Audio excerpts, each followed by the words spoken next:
Phi Phi island tour শেষ করে এখন আমরা যাচ্ছি ফুকেট ওল্ড টাউন। নমস্কার, ইন্সপায়ারিং সিট চ্যানেলের একটি নতুন এপিসোডে আপনাদের সকলকে স্বাগত। আজ দিনভর আমরা হইহুল্লোড় করেছি ফিফি আইল্যান্ডে, আর এখন আমরা যাচ্ছি ফুকেট ওল্ড টাউন। ফুকেটে আমাদের হোটেল অর্থাৎ 77 বাংলা হোটেলের খুব কাছেই এই ক্রসিংটা। এখানে অনেকগুলো শপিং মল রয়েছে, এছাড়া 7-Eleven-এর একটা আউটলেট রয়েছে। দ্বীপ একটু আগেই এখানে বোল্ট অ্যাপের মাধ্যমে ক্যাব বুক করেছে, তো আমরা দাঁড়িয়ে আছি কখন ক্যাব এসে আমাদের নিয়ে যাবে ফুকেট ওল্ড টাউন। এই আমাদের অ্যাপ ক্যাব এসে গেছে, প্রচুর অ্যাপ ক্যাবে চড়ছি। এদের গাড়ির কাজগুলো সব কালো কাছে থাকা, আমাদের উল্টো, বাট ঠিক আছে চলো। একটা কথা কিন্তু বলতেই হবে যে থাইল্যান্ডের প্রত্যেকটা গাড়ির ইন্টেরিয়ার দেখার মতো। আর সবচেয়ে ইন্টারেস্টিং হচ্ছে প্রত্যেকটা গাড়ির ব্যাক সিটের ঠিক সামনে এই রকমই ডিসপ্লে বোর্ড রয়েছে। এখানে যেরকম ট্যাক্সি সার্ভিস দেওয়া রয়েছে, তারপরে দেওয়া রয়েছে যে ট্যুরিস্ট ইনফরমেশন। এখানে দেখবেন বিভিন্ন জায়গার নাম এবং ছবি দেওয়া রয়েছে, এবং প্রত্যেকটা ডিসপ্লে বোর্ডের নিচে কিউআর কোড দেওয়া রয়েছে, যেগুলোতে আপনি স্ক্যান করলে এই এনাদের সঙ্গে সরাসরি যোগাযোগ করতে পারবেন। পুরো জায়গাটাই না, এই মানুষজনগুলি ভীষণ রকম টুরিস্ট ফ্রেন্ডলি। এখানে ভাষাগত সমস্যা আছে, কিন্তু ওনারা ভাঙা ভাঙা ইংরেজিতেই বুঝে নেবেন যে আপনি ঠিক কোথায় যেতে চাইছেন, এবং ঠিক আপনাকে সেই জায়গাটাতেই নিয়ে চলে যাবেন। দেখুন, কথা বলতে বলতে আমরা কতটা পথ চলে এলাম। আমরা এখন চলে এসেছি ফুকেট ওল্ড টাউনের খুব কাছাকাছি, বেশ আলো ঝলমলে ঘর বাড়ি দেখা যাচ্ছে। আসুন জায়গাটা ঘুরে দেখি। আমরা এখন এসেছি ফুকেটের ওল্ড টাউনে। তো এই জায়গাটা যেটা বলছিলাম, আসার রাস্তাটা কিন্তু দেখে মনটা খারাপ হয়ে যাচ্ছিল। কিছুই নেই, পুরো ফাঁকা, মনে হচ্ছিল সব বন্ধ। কিন্তু এখানে এসে দেখছি আলো টালো জ্বলছে, যদিও ফাঁকা। অ্যাজ টুরিস্ট তো এমনি কম, ফলে লোকজন আর কি দেখা যাবে। জায়গাটা আপনাদের দেখাবো। তার আগে আর একটা কথা বলে নিই, যে গাড়িতে করে আমরা এলাম তাকেই বলে দিলাম যে সে কাল সকাল 6টার সময় আমাদেরকে পিক আপ করবে। কাল আমাদের এয়ারপোর্ট ড্রপ আছে, ডোমেস্টিক টার্মিনালে আমরা যাব। তো ডোমেস্টিক টার্মিনালে গিয়ে ফুকেট থেকে ব্যাংককের ফ্লাইট ধরবো। ফ্লাইট টাইম দেরিতে আছে, কিন্তু আমরা তাড়াতাড়ি পৌঁছে যাব। এয়ারপোর্টটা ভালো করে ঘুরে দেখা হয়নি, ভালো করে দেখবো টেকবো, এইসব ইচ্ছা আছে আমাদের। ওকে, তো এবার over to old town. Old টাউনে এলে প্রথমেই আপনার যেটা নজরে আসবে যে এই জায়গাটা কিন্তু ফুকেটের যে অন্যান্য প্রাণচঞ্চল জায়গা তার থেকে একেবারেই আলাদা। অনেকটাই শান্ত, ধিমে তালে এখানে জীবন চলছে। রাস্তা একদম চকচকে পরিষ্কার, কোনো রকম নোংরা আবর্জনা কিচ্ছু দেখা যাবে না। পাশে সুন্দর ফুটপাত করা, সেই ফুটপাতেও ভাঙা চোরা কিছু চোখে পড়বে না।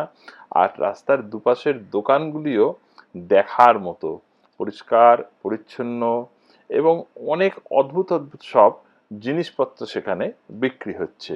তো আমরা খুব কৌতূহলীভাবে সবকিছু খুঁটিয়ে দেখছিলাম, এবং যতটুকু দেখেছি তার ভিডিও করে নিয়েছি। এখানে যেরকম গিফট আইটেম দেখা যাচ্ছে, কিছু পেন টেন ইত্যাদি বিক্রি হচ্ছিল অনেক রকমের। তো আমরা সেগুলো যেরকম দেখেছি, কিছু সুভেনির দেখেছি। তারপরে অবশ্যই আমাদের প্ল্যান ছিল যে আমরা এই ওল্ড টাউনে খাবো, ডিনার করব, বা যদি সন্ধ্যেবেলা একটু খিদে টিদে পায় তো খাবো। তো এই জন্য এখানকার খাবার দোকানগুলো আমরা খুব খুঁটিয়ে খুঁটিয়ে দেখছিলাম। তো একটু কম সংখ্যায়, কিন্তু এখানে যেরকম বিভিন্ন দোকানে এখানে সব ওই বাদাম, তারপরে কাজু কিশমিশ পেস্তা এইসব বিক্রি হচ্ছে। এবং এরম করেই আমরা একটা একটা করে দোকান এক্সপ্লোর করতে করতে দেখছিলাম যে কোথায় কি পাওয়া যায়। এটা একটা মিষ্টির দোকান, যেখানে সব বিভিন্ন ধরনের মিষ্টান্ন আইটেমস রয়েছে। তো এগুলোও খাওয়া যেতে পারতো, কিন্তু আমরা এরকমই একটা দোকান থেকে বেছে নিলাম শ্রিম্পের একটা আইটেম। সেটাই এবার আসুন দেখাচ্ছি, shrimp sticky rice. I don't know how to eat it. Yes, you open the banana leaf Okay. and you can eat. ওকে ওকে, এইটা খেয়ে দেখি কিরকম।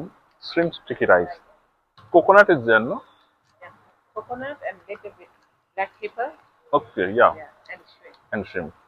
And this is only banana and But taste is good, something different. We don't eat it, but it tastes good.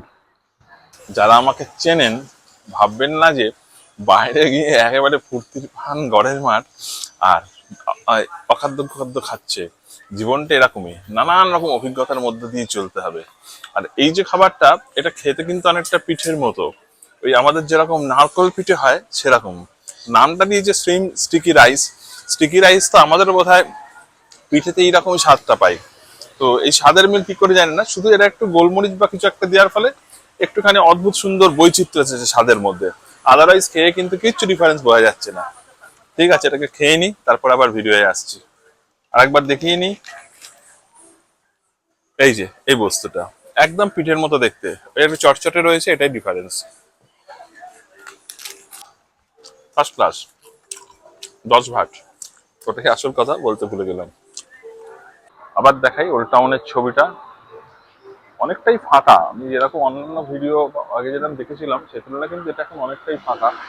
এটা রাত হয়ে গেছে বলে কিনা জানি না, এখন প্রায় 8টা বাজে, কিন্তু ফাঁকা হলেও আলো ঝলমলে এর একটা নিজস্ব সৌন্দর্য আছে, আর একটা প্রাচীন আভিজাত্য রয়েছে।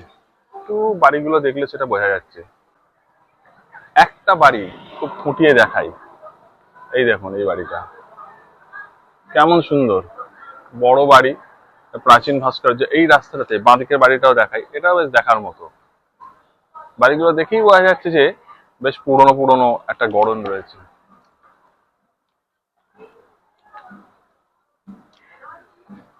আমরা একটা গলির মধ্যে যাচ্ছি, কি আছে গলিতে জানি না। আমরা এখানে খাওয়া দাওয়া করব, ঘোরাফেরা করব, জায়গাটার ফিলটা নেব, নিয়ে এখান থেকে বেরিয়ে যাব।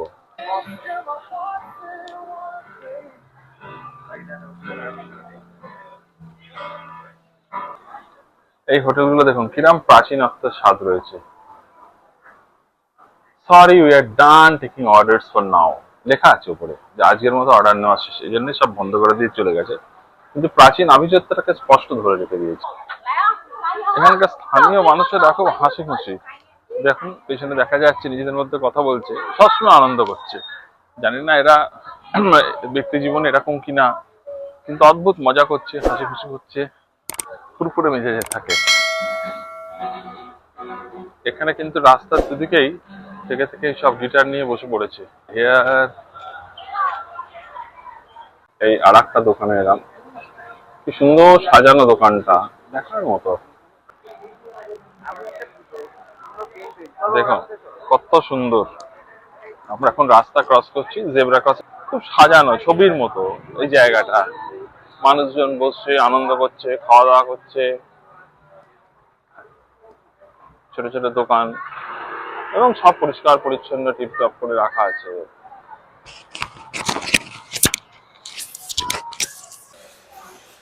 সেই এটিএম যার কথা শুনেছিলাম, ডেফিনেটলি এখানে ভাট দিলে বোতল চলে আসবে, বিভিন্ন ধরনের সফট ড্রিঙ্কস এর বোতল। জামাগুলো দেখেছেন কি সুন্দর, এই দেখুন অদ্ভুত রকম বর্ণময়।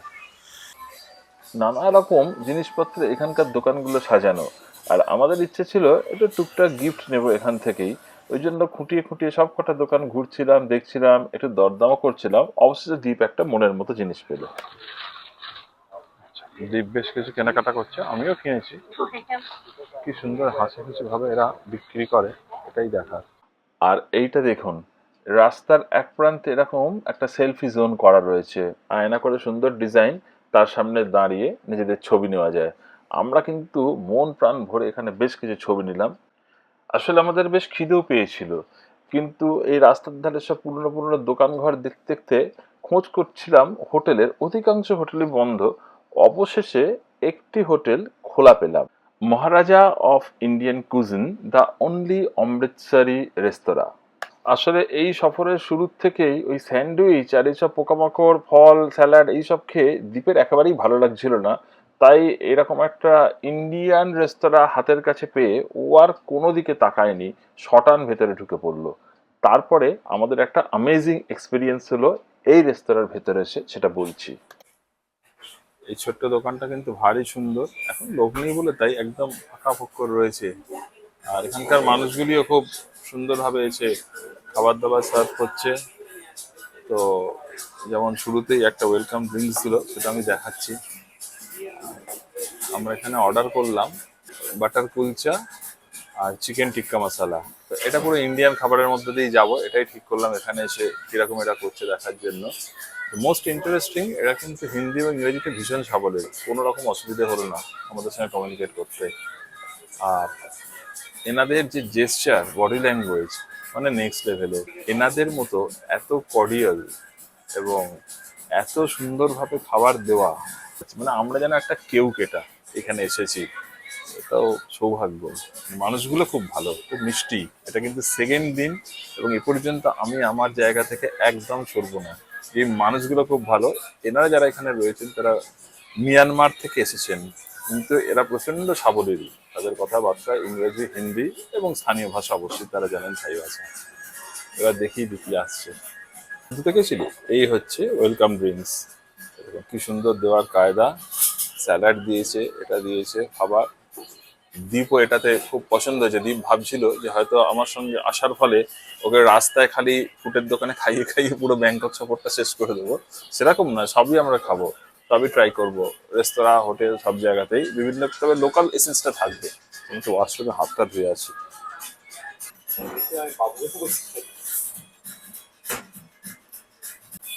বাটার নান চলে এসেছে, খুব ফাস্ট ডেলিভারি। প্লিজ স্যার, খুব fast delivery.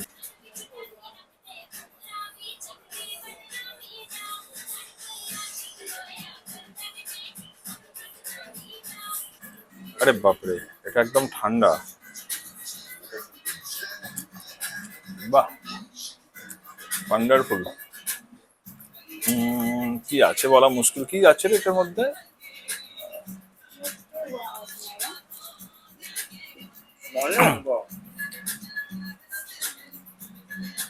Small window, let's try with small. নাকি বিগ নিয়ে নিবি? না, big big big 2 litre, 1.5। Okay, that will 1.5।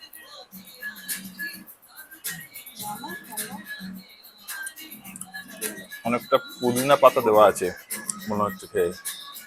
Test এবং খেতে কিন্তু খুবই ভালো, গুড অ্যাপিটাইজার। এবারে কুলচাটা ট্রাই করছি। কুলচা আমার এমনি অত্যন্ত প্রিয়, কেন ভালো লাগে জানি না। চিকেন টিক্কা মশলা কুলচা দিয়ে, ওহ, একদম জীবন ধন্য হয়ে গেল। দুর্ধর্ষ। মনেই হচ্ছে না যে আমরা ফুকেট, না ফুকেট থেকে ওল্ড ওল্ড ফুকেট টাউন যেখানে এখন রয়েছি, সেখানে যে এইরকম খাবার পাওয়া সম্ভব, এটা আমাদের কল্পনার বাইরে। Just awesome, first class, mind blowing, স্বাদে অনন্য। সবচেয়ে ভালো লাগলো এনারা আবার এসে পুরো কাস্টমাইজ করে দিচ্ছেন। যার স্পাইসি দরকার তাকে স্পাইসি দেবেন, যার কম স্পাইসি দরকার তাকে কম স্পাইসি দেবেন।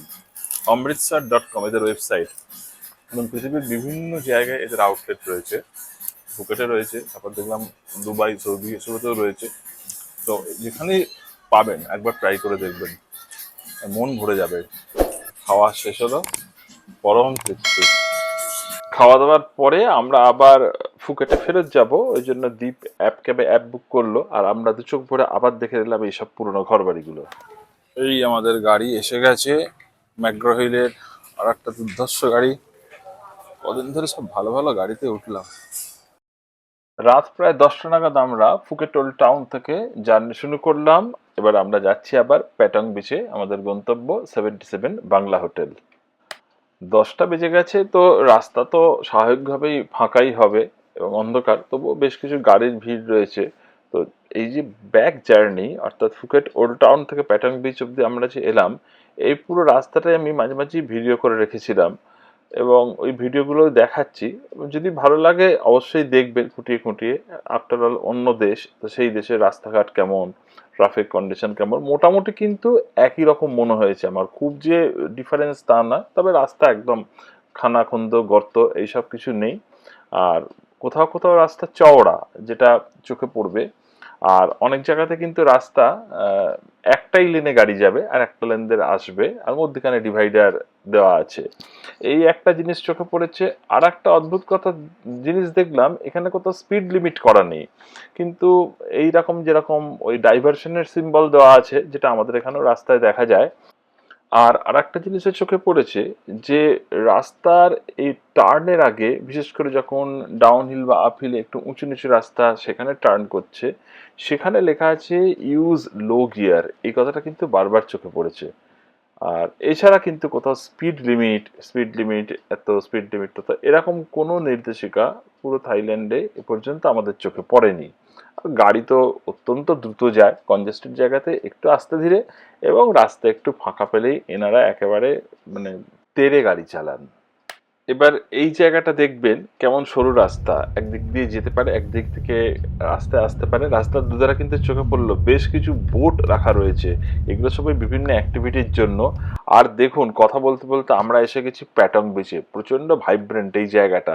ওল্ড টাউন যেরকম শান্ত, এখানটা তেমনই জমজমাট। এখন হয়তো আরো প্রায় 10:30 বেজে গেছে, কিন্তু আমি দেখাবো একটু পরে যে কত মানুষজন এইখানে এখনো রয়েছে।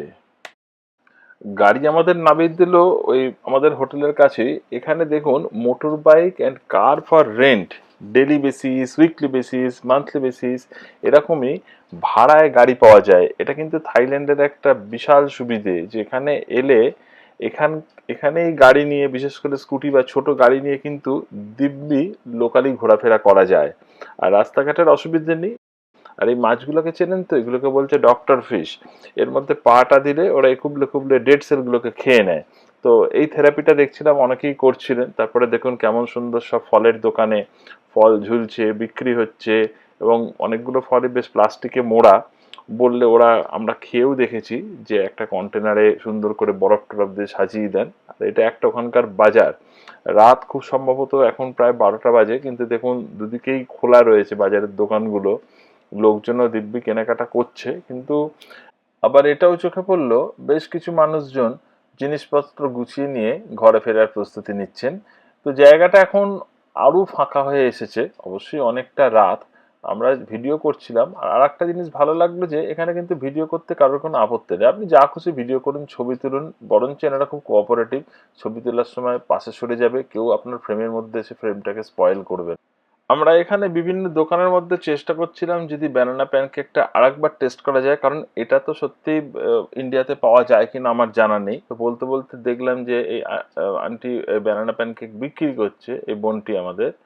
তো ওই 80 বাট, 100 বাট এরকম বিভিন্ন দামের রয়েছে। আমরা অর্ডারও করলাম। তবে সত্যি বলতে কি, এই প্যানকেকটার টেস্ট কিন্তু প্রথম দিনের মতো নয়। কিন্তু আমরা মোটামুটি খেয়ে দিয়ে অত্যন্ত ক্লান্ত। আজ আর কোনো কথা নয়, আজ এখানেই শেষ করছি। আবার দেখা হবে আগামী পর্যায়ে। সবাই খুব ভালো থাকবেন। শুভরাত্রি। পাটাইয়ার ফার্স্ট লুকেই তো একদম ফিদা হয়ে গেলাম, এত সুন্দর।